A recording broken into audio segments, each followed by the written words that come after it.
اعوذ باللہ من الشیطان الرجیم بسم اللہ الرحمن الرحیم اللہم صلی علی سیدنا و مولانا محمد وعلی آلہ وصحبہ وبارک وسلم رب اشرح لی صدری ویسر لی امری واحلل عقدۃ من لسانی یفقہوا قولی۔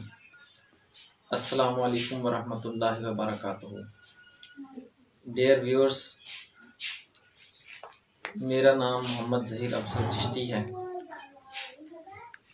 اور میں بطور SST English government high school Kot Khalifa میں کام کر رہا ہوں۔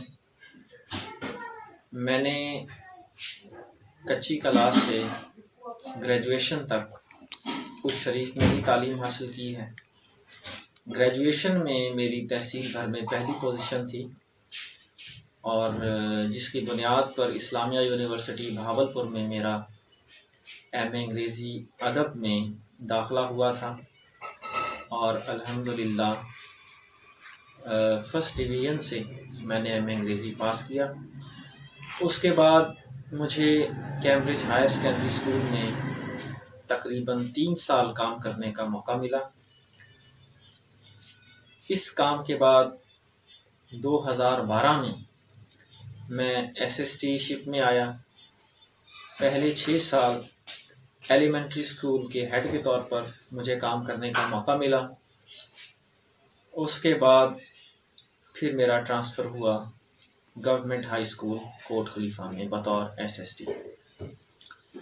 تو میں اپنے اسکول میں SST کے طور پر کام کر رہا ہوں اور چونکہ میرا سبجیکٹ انگلش ہے اس لیے میں 9ویں اور 10ویں جماعت کی طلباء کو انگلش پڑھاتا ہوں اور الحمدللہ اچھا خاصا کام کر رہا ہوں۔ مدثر صاحب کی ریکویسٹ پر گرامر کے اوپر سلسلہ وار لیکچرز دوں گا۔ یہ لیکچرز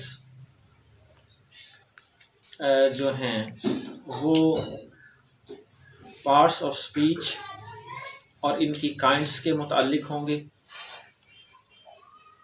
اس کے بعد پھر میں ٹینسز اٹھاؤں گا، پھر ایکٹیو اینڈ پیسو وائس اٹھاؤں گا، ڈائریکٹ اور انڈائریکٹ نریشن اور اس کے بعد پھر کریکشن۔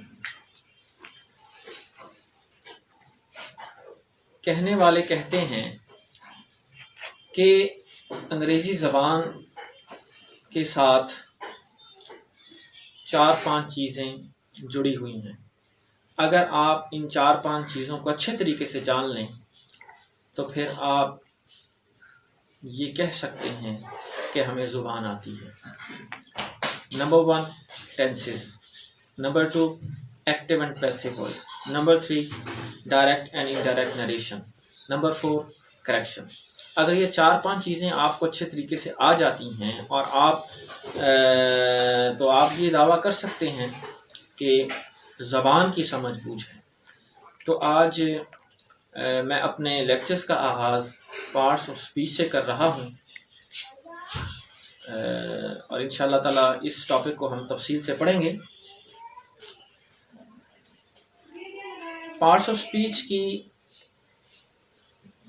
جو ڈیفینیشن ہے، پہلے ہمیں پتہ ہونا چاہیے کہ پارٹس آف اسپیچ کو اردو میں کیا کہتے ہیں۔ میڈیم میں اس کا اردو رکھوں گا چونکہ انگلش جو ہے وہ زیادہ تر طلباء اور طالبات نہیں جانتے اور اس کا ہمیں پھر زیادہ سے زیادہ فائدہ بھی نہیں ہوگا، اس لیے اس لیکچر کا جو میڈیم ہے وہ میں انشاءاللہ تعالیٰ اردو ہی رکھوں گا اور اردو میں ہی اپنی ساری بات سمجھانے کی کوشش کروں گا۔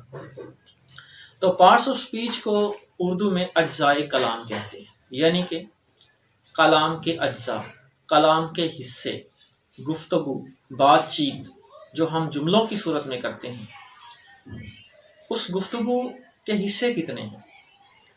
جیسا کہ ہمیں معلوم ہے کہ دنیا میں کوئی بھی چیز آپ اٹھا لیں، کوئی بھی چیز آپ لے لیں تو وہ چیز جو ہے وہ 2 3 4 5 6 7 8 زیادہ یا کم، مور اور لیس، حصوں پر مشتمل ہوتی ہے. تو اسی طریقے سے ہماری جو گفتگو ہے وہ بھی حصوں پر مشتمل ہوتی ہے، اور ہماری گفتگو کے جو حصے ہیں وہ بنتے ہیں ناؤن، پروناؤن، ورب، ایڈجیکٹو، ایڈورب، پریپوزیشن، کنجنکشن اور انٹرجیکشن. یہ ہو گئے 1 2 3 4 5 6 7 8.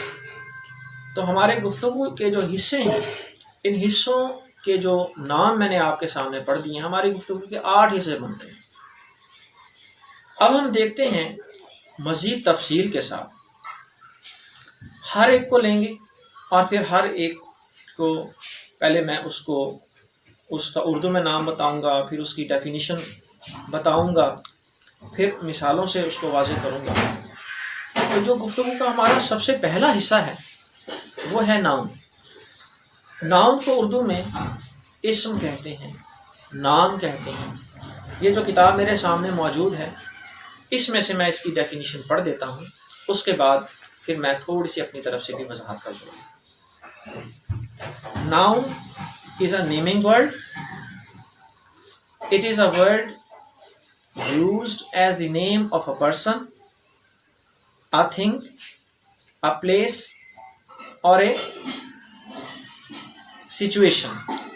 یعنی اسم ایک ناؤن ہوتا ہے. یہ ایسا لفظ ہے جو کسی شخص، چیز، جگہ یا کیفیت کے نام کے طور پر استعمال ہوتا ہے. تو بنیادی طور پر ناؤن جو ہے، ہم ایک ایسے لفظ کو دیں گے، ہم ایک ایسے لفظ کو ناؤن کہیں گے جو لفظ یا تو کسی شخص کا نام ہوگا، یا کسی جگہ کا نام ہوگا، یا کسی چیز کا نام ہوگا، یا کسی کیفیت کا نام ہوگا.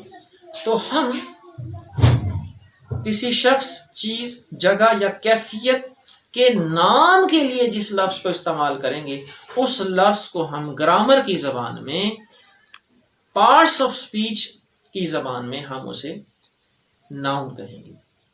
یہ ہم تیسری، چوتھی، پانچویں، چھٹی، ساتویں، یہ ہم ہر کلاس میں جو انگلش کی کتاب ہوتی ہے تو اس میں ہم ناؤن کا تذکرہ پڑھتے ہیں. تو ناؤن جو ہے وہ کوئی مشکل چیز نہیں ہے، بس آپ نے سمجھنا ہے کہ ایک ایسا لفظ ہے. ناؤن کسی نہ کسی لفظ کو کہیں گے، ہم ناؤن کسی نہ کسی لفظ کو کہیں گے، اور فردر وہ لفظ جو ہے وہ کسی شخص کا نام ہوگا، کسی جگہ کا نام ہوگا، کسی چیز کا نام ہوگا، کسی کیفیت کا نام ہوگا. مثال کے طور پہ علی، در، مین، یہ اشخاص کے نام ہیں. چیئر، پین، یہ چیزوں کے نام ہیں. اسکول، سٹی، یہ جگہ کے نام ہیں. بیوٹی، ہیپینس یعنی خوبصورتی اور خوشی، یہ کیفیتوں کے نام ہیں. لہٰذا اس طرح ہمارا ناؤن کور ہوا ہے. انشاءاللہ تعالی ہم جو ہے کوشش یہ کروں گا کہ ویڈیوز کو جو ہے وہ مختصر وقت میں ختم کروں، اس لیے آج کا جو لیکچر ہے